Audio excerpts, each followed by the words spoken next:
والذی جاء بالصدق وصدق به اولئک هم المتقون.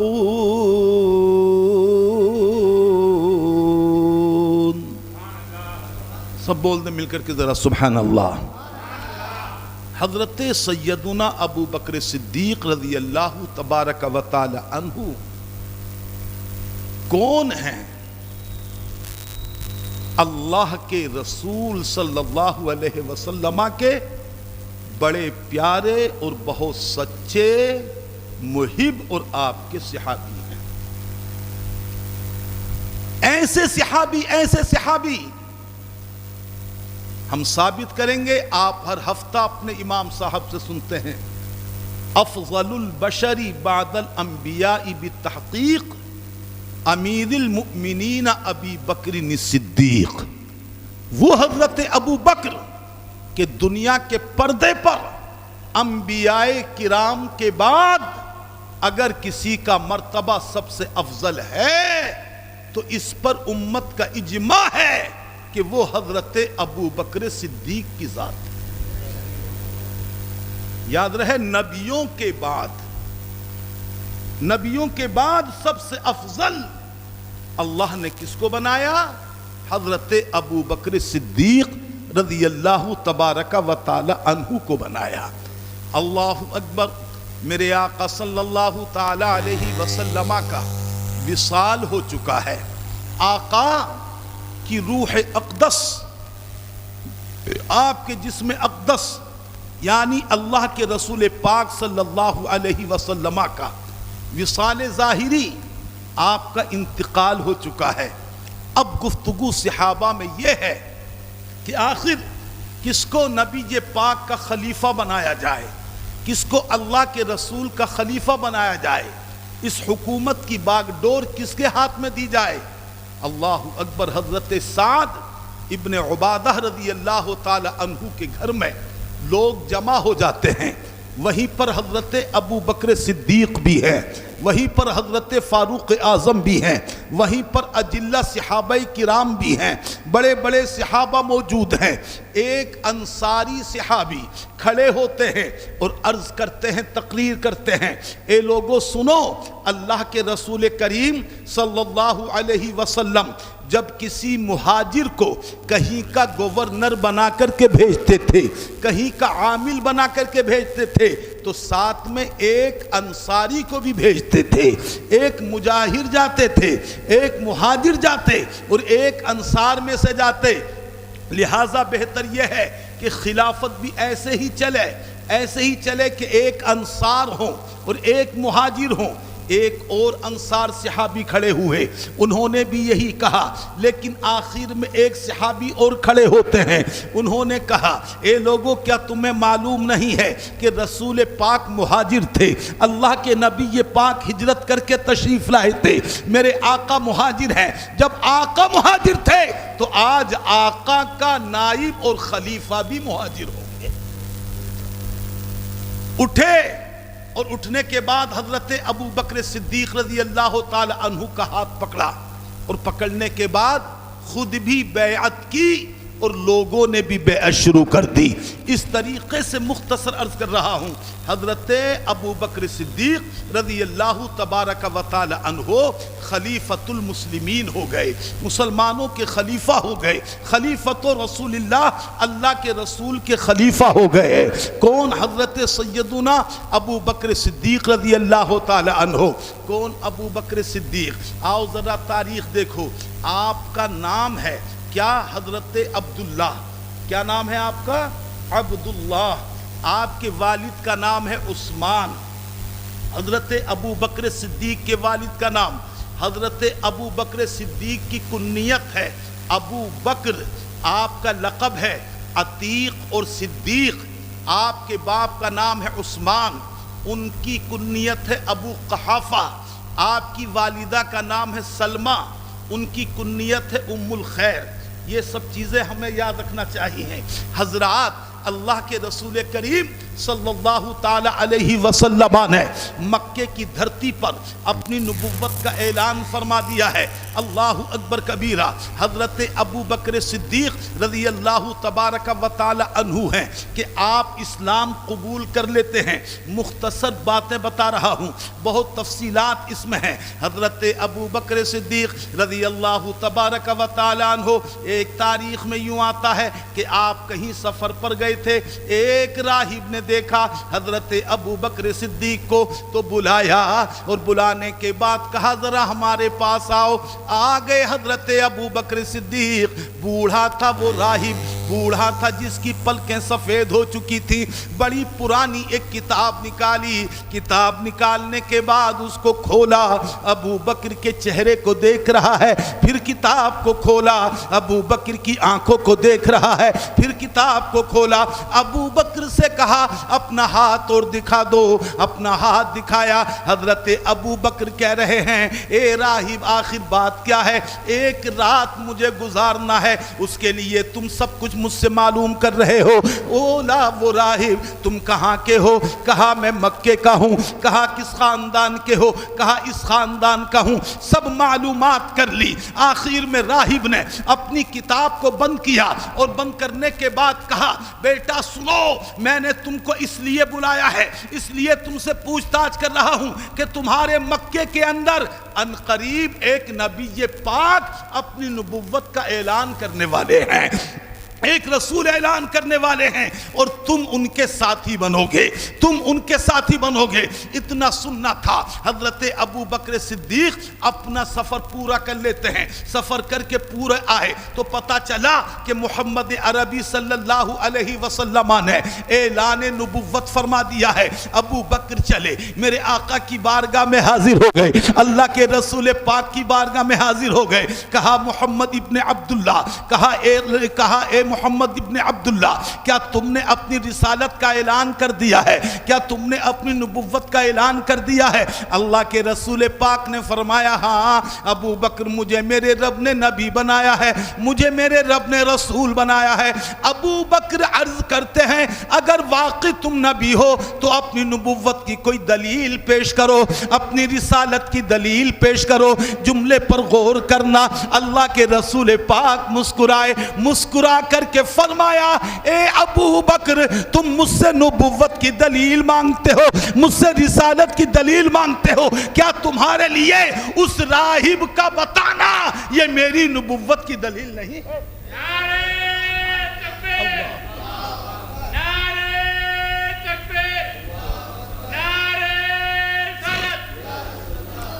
اتنا سنا حضرت ابو بکر صدیق رضی اللہ تعالی عنہ نے فوراً اللہ اکبر اسلام کو قبول کر لیتے ہیں۔ عرض کرتے ہیں یا رسول اللہ اب کلمہ پڑھائیے، اور کلمہ پڑھا کر کے ابو بکر کو اپنا غلام بنا لیجئے۔ تاریخ میں آتا ہے سب سے پہلے مسلمان کون ہے؟ وہ سیدنا حضرت ابو بکر صدیق۔ زور سے بول دو یار سبحان اللہ۔ سب سے پہلے اسلام لانے والے ابو بکر صدیق ہیں۔ بعض حضرت علی کو بھی کہتے ہیں، مگر امام اعظم رضی اللہ تعالی عنہ نے اس کی صورت یہ نکالی ہے کہ بوڑھوں میں یعنی کہ بڑوں میں، جوانوں میں کون تھے؟ حضرت ابو بکر پہلے اسلام لانے والے ہیں، اور بچوں میں حضرت علی پہلے اسلام لانے والے ہیں، اور عورتوں میں ہم سب کی ماں حضرت خدیجہ پہلے اسلام لانے والی ہے۔ یہ ہے حضرت ابو بکر صدیق رضی اللہ تعالی عنہ۔ آپ فرماتے ہیں میں نے کبھی بچپن میں بھی بت پرستی نہیں کی، جبکہ عرب کے اندر بت پرستی عام تھی، مگر ابو بکر صدیق فرماتے ہیں ایک دن ایسا ہوا، سنو، میرے باپ عثمان یعنی کہ ابو قحافہ جو اس وقت ایمان نہیں لے کر کے آئے تھے، بعد میں ایمان لے کر کے آئے ہیں، اس وقت ایمان لے کر کے نہیں آئے، اللہ اکبر، اور اس وقت ابھی کوئی وہ بھی نہیں تھا۔ ایک دن اپنے بیٹے ابو بکر صدیق کو اپنے ساتھ لے کر کے گئے، بچپن کا زمانہ ہے، ساتھ لے کر کے گئے کہاں؟ بت خانے میں۔ بت خانے میں جہاں پر بت رکھے ہوئے تھے، اور جانے کے بعد کہا اپنے بیٹے ابو بکر سے، اے بیٹے یہ تمہارے بلند و بالا معبود ہیں، تم ان کو سجدہ کرو، ان کے آگے اپنے سر کو جھکاؤ۔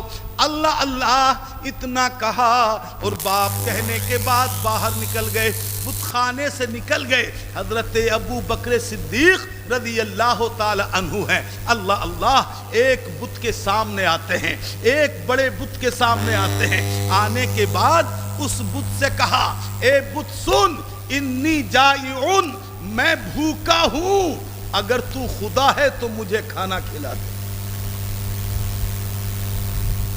بتوں کی عاجزی ظاہر کرنے کے لیے اور بتوں کو پوجنے والوں کی بے وقوفی کو ظاہر کرنے کے لیے حضرت ابو بکر صدیق ایک بت سے فرماتے ہیں کہ اگر تو خدا ہے، ان کنت الہا، اگر تو خدا ہے تو مجھے کھانا کھلا۔ مگر بت تو بت تھا، اس میں سے کوئی آواز نہیں آئی۔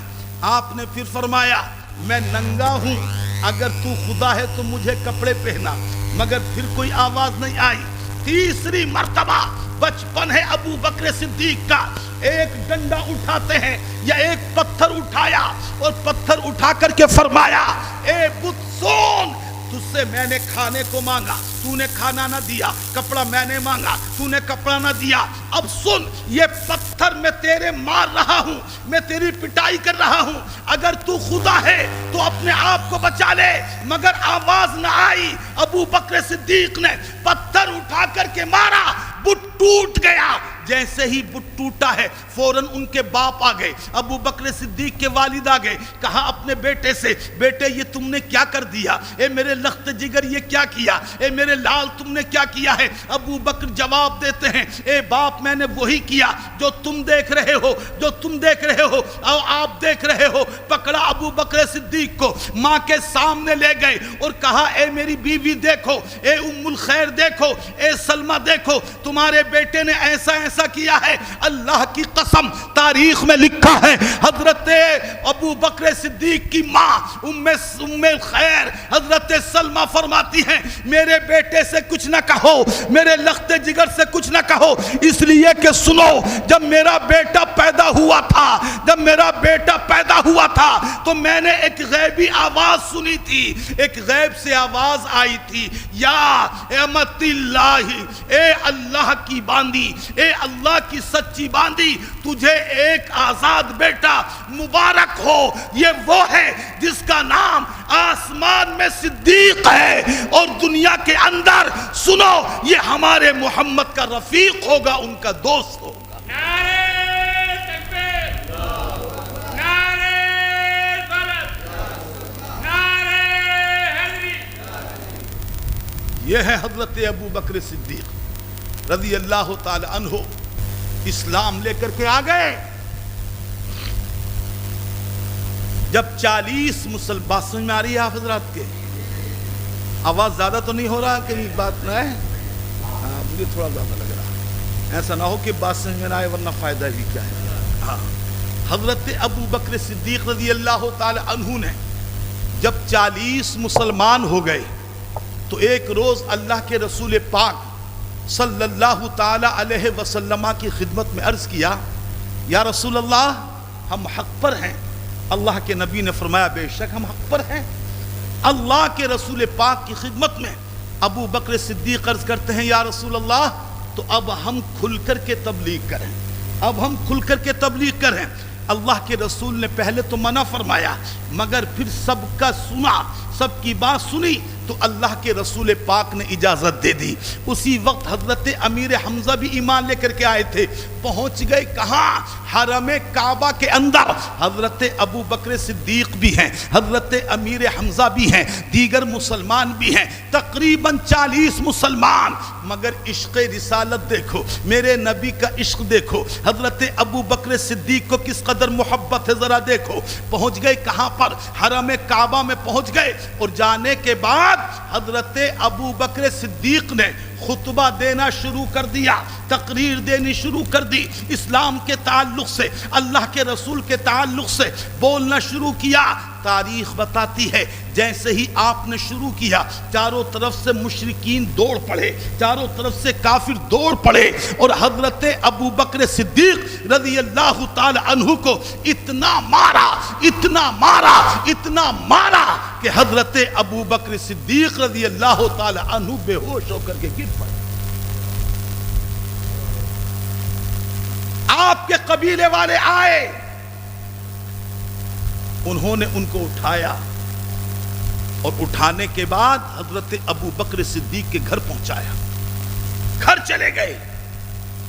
تاریخ میں آتا ہے بہت ٹائم تک آپ بے ہوش رہے، آپ کے خاندان کے لوگ، آپ کے قبیلے کے لوگ آپ کے پاس بیٹھے ہیں، جو مکے میں اعلان کر کے آئے تھے، کعبے میں اعلان کر کے آئے تھے، حرم میں اعلان کر کے آئے تھے کہ اگر ابو بکر صدیق مر گئے تو اس کا بدلہ ہم اس انسان سے لیں گے جس نے اس میں زیادہ حصہ لیا ہے۔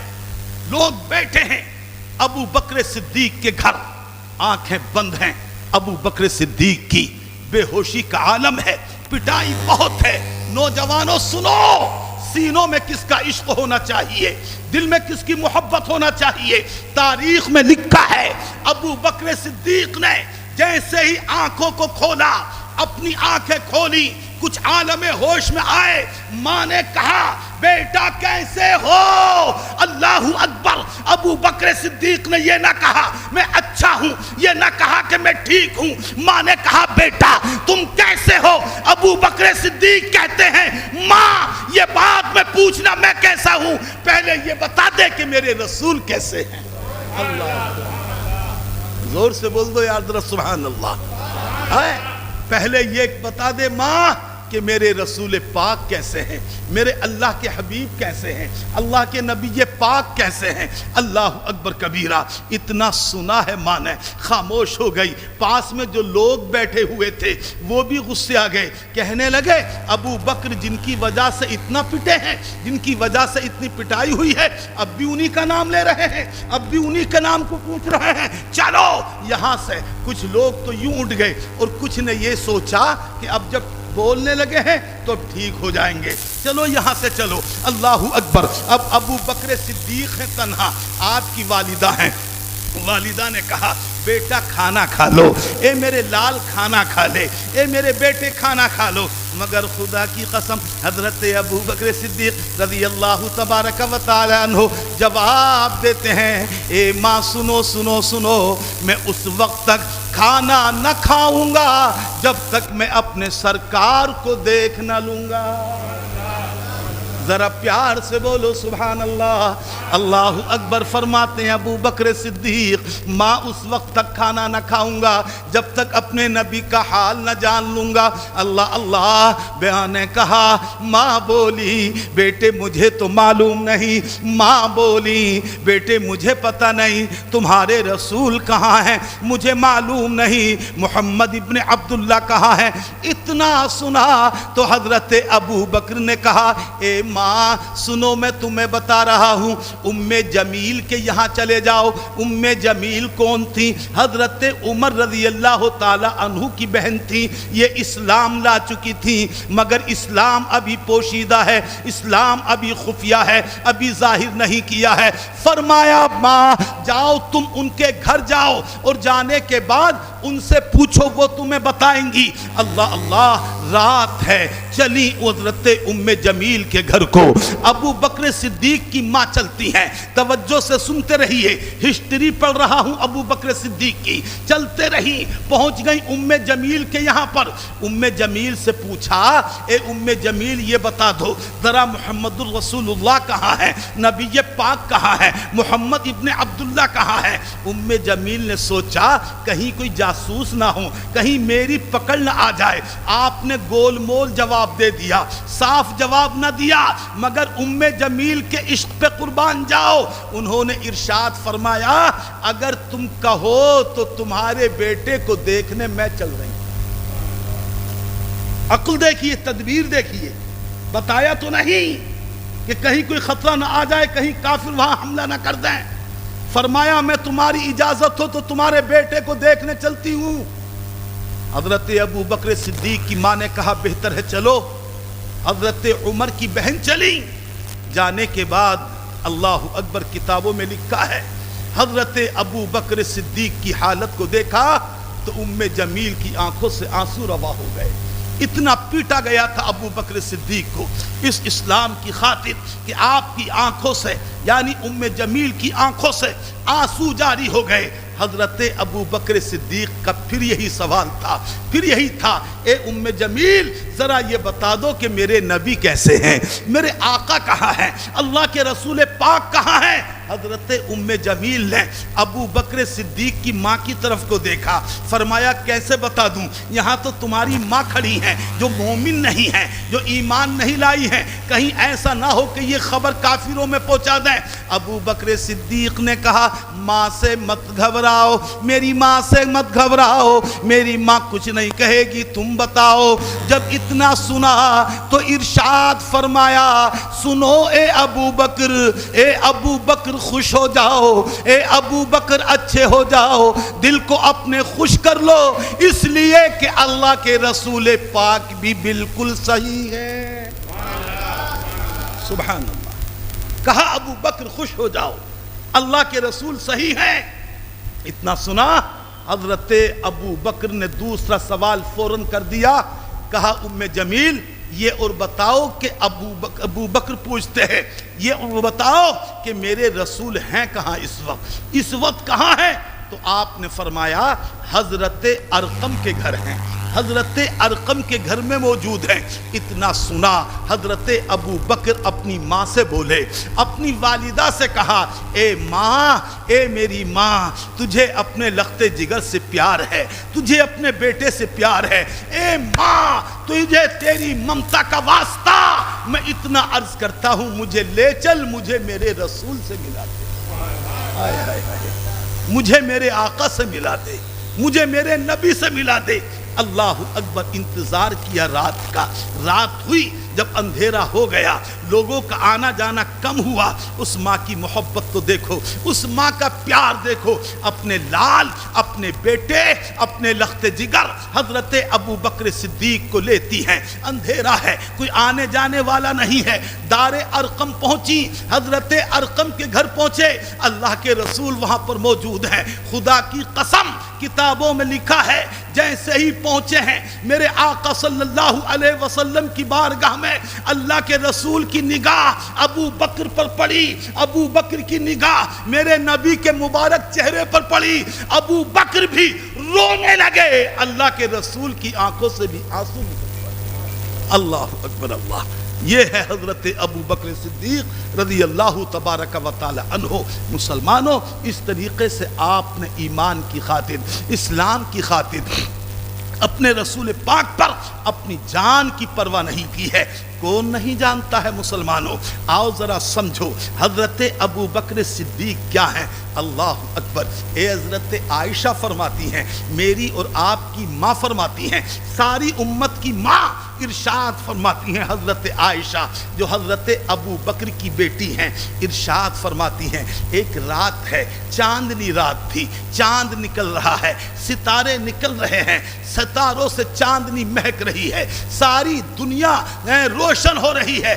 اللہ کے رسول پاک صلی اللہ تعالی علیہ وسلم حضرت عائشہ کے پاس لیٹے ہوئے ہیں, حضرت عائشہ بھی موجود ہیں. اچانک حضرت عائشہ کے ذہن میں آیا, حضرت عائشہ کے دل میں آیا کہ اپنے نبی سے کچھ پوچھوں, اپنے سرتاج سے کچھ پوچھوں. حضرت عائشہ میری اور آپ کی ماں نے اللہ کے رسول پاک کی بارگاہ میں عرض کیا, یا رسول اللہ علیہ الصلاۃ والسلام. اللہ کے رسول پاک نے فرمایا عائشہ بولو کیا کہنا چاہتی ہو؟ عرض کیا یا رسول اللہ مجھے یہ بتائیے, میرے آقا یہ بتائیے, میرے سرتاج یہ بتا دیجئے کہ اس وقت آسمان پر جتنے تارے ہیں کیا کوئی آپ کا امتی ایسا ہے کہ اس کی اتنی نیکیاں ہو؟ جملہ سمجھ میں آیا؟ یا رسول اللہ جتنے آسمان پر تارے ہیں کیا آپ کا کوئی امتی ایسا ہے کہ جس کی اتنی نیکیاں ہو؟ اللہ اللہ اتنا عرض کیا میرے مصطفیٰ مسکرا گئے. ذرا تم بھی مسکرا کے کہہ دو سبحان اللہ. میرے آقا مسکرائے, ارشاد فرمایا عائشہ جتنے اس وقت تارے چمک رہے ہیں تم نے پوچھا کہ آپ کا کوئی امتی ہے ایسا کہ جس کی اتنی نیکیاں ہو؟ عائشہ سنو, ہاں میرا ایک امتی ہے ایسا, میرا امتی ہے. حضرت عائشہ نے خوش ہو کر کے پوچھا یا رسول اللہ اس خوش نصیب امتی کا نام کیا ہے؟ وہ کون خوش نصیب امتی ہے کہ جس کی اتنی نیکیاں ہیں؟ توجہ رکھیے گا, اتنا جب کہا حضرت عائشہ نے اللہ کے رسول پاک نے فرمایا عائشہ سنو جتنے تارے ہیں اتنی نیکیاں میرے امتی کی ہیں. اور میرا امتی کون ہے؟ سنو وہ میرا امتی عمر ہے. سبحان اللہ سبحان اللہ. کون ہے میرا امتی؟ عمر رضی اللہ عنہ ہے. حضرت عائشہ نے اتنا سنا تو تھوڑا سا چہرے پر ملال سا آیا. کیوں؟ اس لیے کہ آپ یہ سوچ رہی تھی کہ سب سے زیادہ نیکی شاید میرے باپ کی ہوگی. اللہ کے رسول ابو بکر کو کہیں گے اتنا سنا کہ عمر کی نیکیاں ہیں. تو حضرت عائشہ رضی اللہ تبارک و تعالی عنہا نے عرض کیا یا رسول اللہ این حسنات ابی بکر, اے اللہ کے رسول اگر عمر کی اتنی نیکیاں ہیں تو میرے باپ کی نیکیاں کہاں گئیں؟ میرے باپ کی نیکیاں کہاں گئیں؟ اللہ اللہ دل باغ باغ ہو جائے گا. حضرت ابو بکر کا مقام سمجھو, ابو بکر کی عظمت سمجھو, ابو بکر کی فضیلت سمجھو. اللہ کے رسول پاک کی بارگاہ میں حضرت عائشہ نے کہا میرے باپ کی نیکیاں کہاں گئیں؟ تو میرے آقا فرماتے ہیں عائشہ سنو سنو, اپنے باپ کی نیکیاں پوچھنا چاہتی ہو, اپنے باپ کی نیکیاں معلوم کرنا چاہتی ہو تو سنو اے عائشہ سنو, میرے عمر کی ساری نیکیاں ایک طرف ہے, حضرت ابو بکر کی ایک نیکی ایک طرف ہے. اللہ اکبر. یہ ہے حضرت ابو بکر صدیق. ساری نیکیاں حضرت عمر کی ایک طرف اور ابو بکر کی ایک نیکی, ایک دن ایک رات کی نیکی ایک طرف. کتنا بڑا مقام ہے حضرت ابو بکر کا. کون سی ہے وہ نیکی؟ حضرت عمر خود فرماتے ہیں کاش مجھے ابو بکر کی ایک دن ایک رات کی نیکی مل جاتی اور میری ساری چلی جاتی. اللہ, کون سی ہے وہ نیکی؟ سنو غور سے تاریخ. جب کفار نے مکے کی دھرتی پر مسلمانوں کا رہنا دشوار کر دیا, مسلمانوں کو پیٹا جا رہا تھا, مسلمانوں کو مارا جا رہا تھا, مسلمانوں کو ستایا جا رہا تھا, تو اللہ نے اپنے نبی کو حکم دیا کہ مسلمانوں سے کہو کہ ہجرت کر جائیں. اب ہجرت چلے گئے, مکہ کو چھوڑ گئے. میرے اللہ کے رسول پاک موجود ہیں مکے میں. پھر میرے نبی کو حکم ہوا اے محبوب تم بھی مدینے کو ہجرت کرو. اللہ کے رسول پاک نے فرمایا مالک و مولا میں ہجرت کروں گا, میں بھی ہجرت کر جاؤں گا. حضرت ابو بکر صدیق رضی اللہ تعالی عنہ کے گھر پر آپ رات میں پہنچے, دروازہ کھٹکھٹایا, دروازہ کھٹکھٹایا, ابو بکر نکلے. اللہ کے رسول پاک نے فرمایا ابو بکر مجھے ہجرت کا حکم ہو چکا ہے. نبی پاک کی بارگاہ میں عرض کرتے ہیں یا رسول اللہ خدمت میں کون رہے گا, آپ کے ساتھ کون چلے گا؟ اللہ کے رسول پاک نے فرمایا ابو بکر تم میرے ساتھ چلو گے. سبحان اللہ. کیسی قسمت تھی حضرت ابو بکر صدیق کی. ابو بکر سے فرمایا تم چلو گے. رات ہی میں حضرت ابو بکر اور میرے رسول نکلے. اب ذرا توجہ کرو, یہاں پر حجاج بھی موجود ہوں گے, حاجی اور میرے رسول پاک غار ثور میں جا کر کے ٹھہرے. کس میں ٹھہرے؟ غار ثور میں جا کر کے ٹھہرے. اللہ اللہ، عشق ابو بکر پر قربان جاؤ. اللہ کے رسول پاک چل رہے ہیں، میرے آقا چل رہے ہیں. بعض لوگوں کو میں نے کہتے ہوئے سنا ہے کہ جب چل رہے تھے اللہ کے رسول تو حضرت ابو بکر کبھی رسول کے آگے آتے ہیں، کبھی نبی کے پیچھے ہوتے ہیں، کبھی نبی کے دائیں ہوتے ہیں، کبھی نبی کے بائیں ہوتے ہیں. اللہ کے رسول نے ارشاد فرمایا، ابو بکر یہ کیا معاملہ ہے؟ کبھی میرے آگے ہو رہے ہو تو کبھی پیچھے، تو کبھی دائیں تو کبھی بائیں، آخر ایسا کیوں کر رہے ہو؟ اللہ اللہ. حضرت ابو بکر عرض کرتے ہیں، یا رسول اللہ علیہ الصلاۃ والسلام، اے اللہ کے رسول پاک، وجہ یہ ہے کہ جب میں پیچھے چلتا ہوں تو میں سوچتا ہوں کہیں کوئی ظالم، کہیں کوئی کافر آگے سے تیر نہ مار دے، اس لیے میں آپ کے آگے آ جاتا ہوں. جب آگے آتا ہوں تو سوچتا ہوں دائیں طرف سے کوئی تیر نہ آ جائے تو میں ادھر آ جاتا ہوں، ادھر آتا ہوں تو بائیں سوچتا ہوں تو بائیں آ جاتا ہوں. یا رسول اللہ، میرا ارمان یہ ہے اگر کافر کا تیر آئے تو پہلے میری جان جائے، میرے جسم پر جائے، میرے آقا کو خراش نہ آئے، میرے آقا محفوظ رہیں، غلام کی جان آپ کے قدموں پہ قربان ہو. نعرہ تکبیر، نعرہ غیرت، نعرہ حیدری. سنیں، غار ثور پر جا رہے ہیں. غار ثور ایسی نہیں تھی کوئی زمین پر ہو. حضرت مفتی جلال الدین علیہ الرحمہ اپنی کتاب میں لکھتے ہیں، غار ثور زمین سے تقریباً 2.5 کلومیٹر اوپر ہے. کتنا؟ 2.5. اور کوئی راستے بھی نہیں تھے، کوئی روڈ بھی بنے ہوئے نہیں تھے، بڑی مشکل سے آدمی چڑھتے تھے. مگر قربان جاؤ، ابو بکر صدیق پار، میرے رسول پاک چل رہے ہیں. اے ہے ابو بکر صدیق بھی اسی عمر کے ہیں تقریباً، لیکن عشق ہو تو ایسا ہو. اللہ کے رسول پاک کی بارگاہ میں عرض کرتے ہیں، یا رسول اللہ آپ تھک جائیں گے، اے رسول پاک آپ پریشان ہو جائیں گے. اے اللہ کے رسول، یہ ابو بکر کے یہ کاندھے حاضر ہیں، آپ میرے کاندھے پہ تشریف رکھیں، میرے کاندھے پر تشریف لائیں. اللہ اکبر. عشق دیکھو ابو بکر صدیق کا، میرے رسول کائنات کو، میرے نبی پاک کو اپنے کاندھے پر بٹھاتے ہیں، اور بٹھانے کے بعد رات میں چل رہے ہیں تقریباً 2.5 کلومیٹر. اوپر جانے کے بعد غار ثور آ جاتا ہے، وہاں پر اللہ کے رسول اترتے ہیں. اللہ کے رسول پاک سے ابو بکر کہتے ہیں، یا رسول اللہ ابھی آپ یہیں ٹھہریے. اے میرے رسول پاک ابھی آپ یہیں پر ٹھہریے.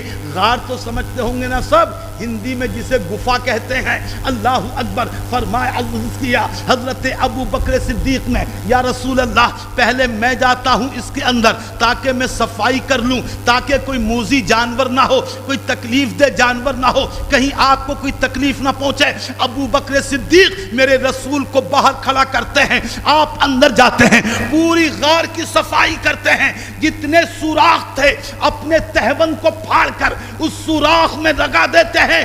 2 سوراخ بچتے ہیں، اس پر اپنا پیر لگا دیتے ہیں، اپنی ایڑی لگاتے ہیں. اللہ کے رسول کی بارگاہ میں عرض کرتے ہیں، یا رسول اللہ آ جائیے، تشریف لے کر کے آئیے. میرے رسول پاک آ گئے، اللہ کے نبی آ گئے، ابو بکر بیٹھے ہیں. اللہ کے رسول پاک کی بارگاہ میں عرض کرتے ہیں، یا رسول اللہ آپ آرام فرما لیجئے، آپ آرام کر لیجئے. لکھا ہے حدیث پاک میں، ابو بکر صدیق کی ران پر میرے رسول پاک اپنے سر اقدس کو رکھ لیتے ہیں. ابو بکر کی ایڑی ایک سوراخ پر لگتی ہے. اچانک اسی سوراخ کے اندر ایک سانپ تھا جو میرے نبی کے دیدار کے لیے تڑپا کرتا تھا، نبی کے دیدار کے لیے تڑپ رہا تھا. ابو بکر پیر نہیں ہٹا رہے ہیں. نتیجہ یہ نکلا کہ اس سانپ نے حضرت ابو بکر کی ایڑی میں کاٹ. سانپ نے کاٹ لیا. مگر ابو بکر نے نہ ایڑی ہٹائی، نہ ہلے نہ جھلے. کیوں؟ زہر کافی تھا مگر کیوں نہ ہلے جھلے؟ غور سے سمجھنا، اس لیے کہ کہیں ایسا نہ ہو میرے ہلنے جلنے سے کہیں میرے نبی کے آرام میں خلل نہ آ جائے. زور سے کہہ دو سبحان اللہ. محبت دیکھو، پیار دیکھو، جان جا رہی ہے اپنی، پرواہ نہیں ہے. پرواہ ہے تو اللہ کے رسول کی پرواہ ہے، پرواہ ہے تو نبی پاک کی پرواہ ہے.